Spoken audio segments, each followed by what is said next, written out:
ഈ ചാനൽ കണ്ട് ഇഷ്ടപ്പെടുകയാണെങ്കിൽ സബ്സ്ക്രൈബ് ചെയ്യുക, ലൈക്ക് ചെയ്യുക, ഷെയർ ചെയ്യുക, ബെല്ലൈക്കൻ ക്ലിക്ക് ചെയ്യുക. 2 ടേബിൾ സ്പൂൺ ആക്കാൻ പോകുന്നത് രസമാണ്. രസം അതിലേക്ക് വേണ്ടിയിട്ട് 5 വെളുത്തുള്ളി ചെറുതായി അരിഞ്ഞത്, 1 കഷ്ണം ഇഞ്ചി ചെറുതായി അരിഞ്ഞത്, 1 പച്ചമുളക് വട്ടത്തിൽ അരിഞ്ഞത്, 6 ചെറിയ ഉള്ളി വട്ടത്തിൽ അരിഞ്ഞത്, പിന്നെ കായത്തിൻ്റെ പൊടി 1 ടീസ്പൂൺ, മുളക് പൊടി 1 ടീസ്പൂൺ, മല്ലിപ്പൊടി 1 ടേബിൾ സ്പൂൺ, മഞ്ഞൾപ്പൊടി 1/2 ടീസ്പൂൺ, ഉലുവ 1/4 ടീസ്പൂൺ, കടുക് 1/4 ടീസ്പൂൺ, കുരുമുളക് പൊടി 2 ടേബിൾ സ്പൂൺ, ഉപ്പ്, വെളിച്ചെണ്ണ. ഇത്രയുമാണ് ഇതിൽ വേണ്ടത്. 1/2 ടീസ്പൂൺ കടുക് ഇടുക.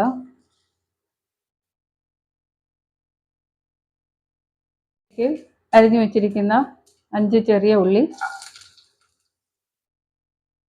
5 വലിയ വെളുത്തുള്ളി ചെറുതായിട്ട് അരിഞ്ഞത്, 1 കഷ്ണം ഇഞ്ചി ചെറുതായിട്ട് അരിഞ്ഞത്, 1 പച്ചമുളക് വട്ടത്തിൽ അരിഞ്ഞത്.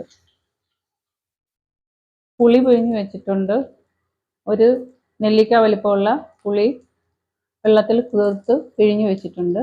ഇത് നല്ലതായിട്ടൊന്ന് വാടി വന്നിട്ടുണ്ട്. ഇതിലേക്ക്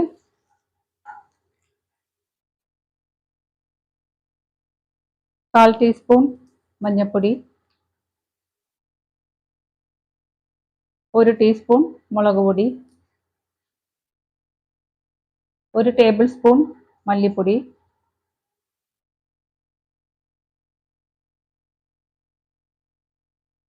ഇത് ലോ ഫ്ലെയിമിൽ വെച്ചിട്ടാണ്, അല്ലെങ്കിൽ സ്റ്റൗ ഓഫ് ചെയ്താലും കുഴപ്പമില്ല. ഇത് പൊടി കരിഞ്ഞു പോകാതിരിക്കാൻ വേണ്ടിയിട്ടാണ്.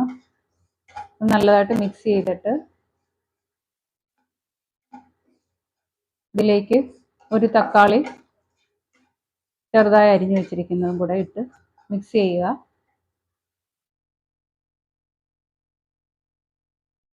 രണ്ട് ടീസ്പൂൺ കുരുമുളക് പൊടി. ഇതിൻ്റെ ഒരു പച്ചച്ചുവ മാറുന്നവരെ മിക്സ് ചെയ്ത് കൊടുക്കാം.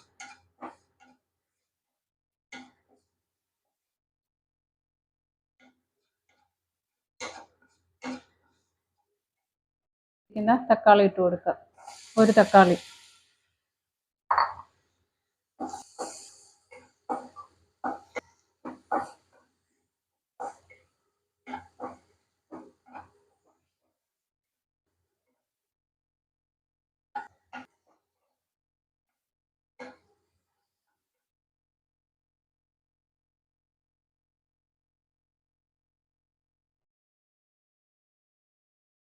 ഉപ്പിടുക.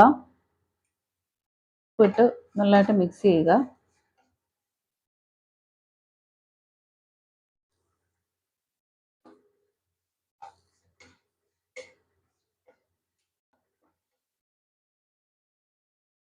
ഇതിലേക്ക് ഇനി നമ്മൾ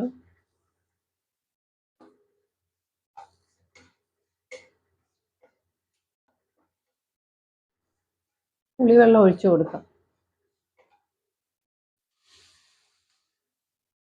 തക്കാളി ഒന്ന് വേകാൻ വേണ്ടി 2 മിനിറ്റ് അടച്ചു വെച്ച് വേവിക്കാം.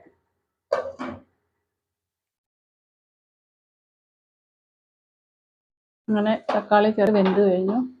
ഇനി ഇതിലേക്ക് നമുക്ക് 2 കപ്പ് വെള്ളവും കൂടെ ഒഴിച്ചു കൊടുക്കാം.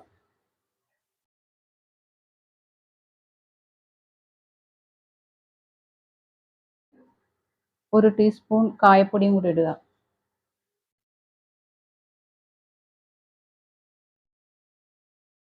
അങ്ങനെ രസം തിളച്ചു കഴിഞ്ഞു. ഇതിലേക്ക് നമുക്ക് മല്ലിയില ഇട്ട് ഇറക്കി വെക്കാം.